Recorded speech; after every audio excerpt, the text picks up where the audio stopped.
Hey guys, so I'm going to add a video into my YouTube space because there seems to still have some little bit of racial tension in some of the campus colleges and among people for different reasons, and it has become unacceptable, especially from the president of one of the campuses that I've been interested in. And today, someone shared with me their experience as well. You know, people of color are now getting positions and jobs on campuses that most feel should go to white Americans or anybody but African American.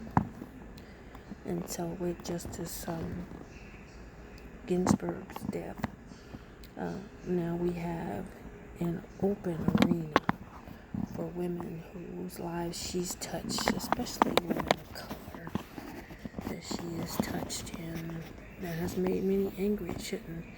When someone blocked President Obama from the justice on the justice row,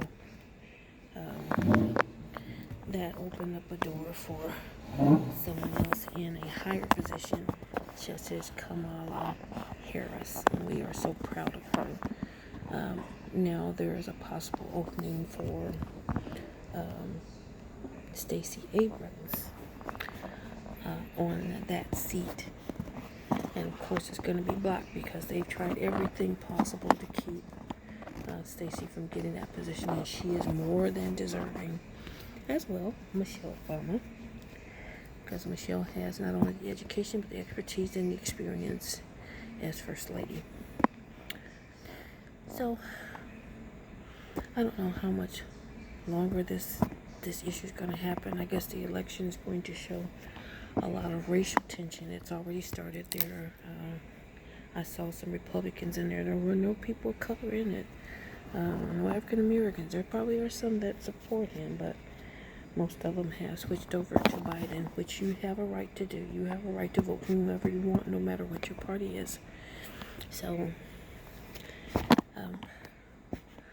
it's kind of sad for the children, because the ministry that I provide for the children in reading in English, they're asking questions. They want to know, what does it mean for someone to call you a name that doesn't fit nor suit you, and why are children repeating things that they're hearing at home, in school, and even in churches and in government, calling people colored and niggers and negative names. And so when a child comes home to you with that, address it immediately. Also address the school, because the principal should not allow it, not from students, not from staff, not from outside, not even from the board. It should not be tolerated, and this is why we have a lot of virtual schooling happening today. And I am, although I was somewhat against virtual schooling, I'm not anymore. I'm very much for virtual schooling, as long as children are not being taught by racial people who have been rejected from the system and have to go viral because they need a paycheck. And the paycheck means being taught by felons and murderers and sex offenders, and even leaders in the church who have fallen. Do they have a right to teach? They do not have a right to teach when they still have that issue. If that's what you want for your children, that's fine. It is not what I want for the children who associate in this ministry. And if your parents are watching, please know that the service I provide in teaching in English comes straight from Scripture and my personal testimony. So if that's something that you're not interested in having your children watch, then please feel free to delete yourself or remove your children from my page. So English is going to be the dominant language, followed by possibly Spanish or in Hebrew, because different nationality of people are coming to America. with hopes of regaining their rights from the Reparations Act that Obama and Nancy Pelosi were instrumental in putting through. So with me being multicultural, Indian ancestry, being a brown skin, outspoken, very strong, I know that there are a lot of people, even today, I got that negative attitude from someone. I just asked a question, and the question was, who is ICT, an owner of the Trinity Brewing or the cafe or the restaurant? Because many people have even said to me, all I see on staff there that's visual are white people, no people of color. And someone on staff who was also colored said, well, there's a lot of us, we're just virtual. Many people go virtual for many reasons, not just COVID-19, but because they have felon records, they have been fired for offenses towards students, accused of.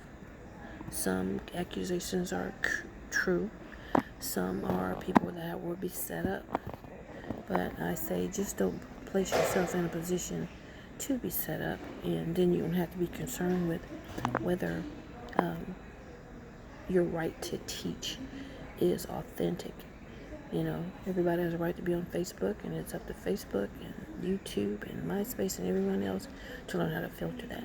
So I'm going to end here and say that if you judge a person by the color of their skin, then already you've lost, and your education values have dropped to an all-time low.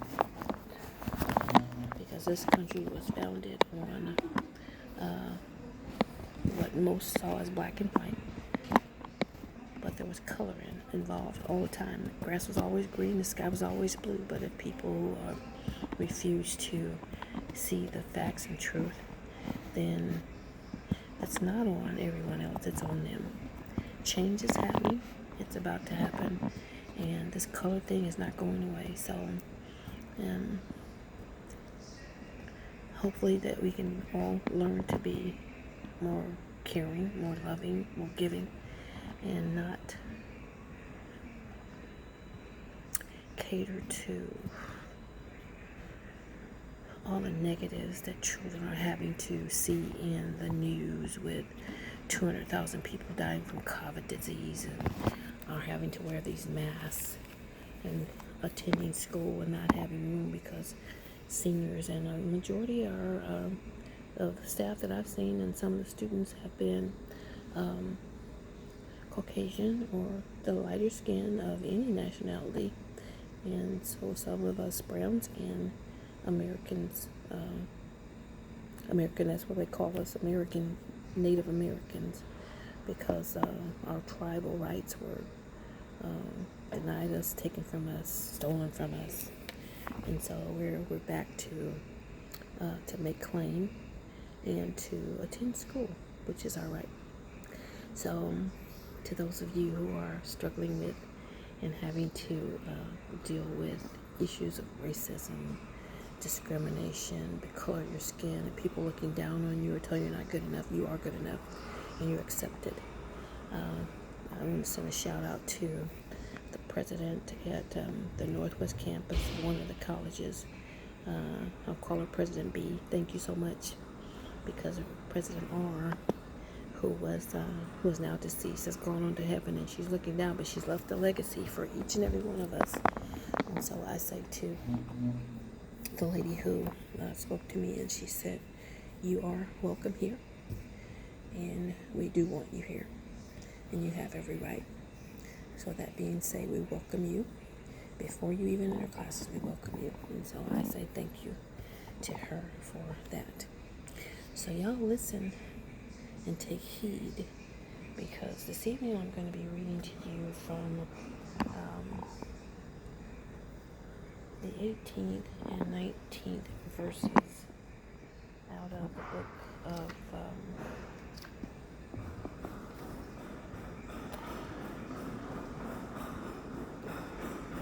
the book of St. John. Now probably this evening. And if not this evening, tomorrow, since I'm off on Mondays. We may have to carry over to tomorrow. But also know that many of us are still under attack because of our outspokenness and our strongness, and for those who want to join and partner with us in things that have been denied. So thank you and have a good day. Bye.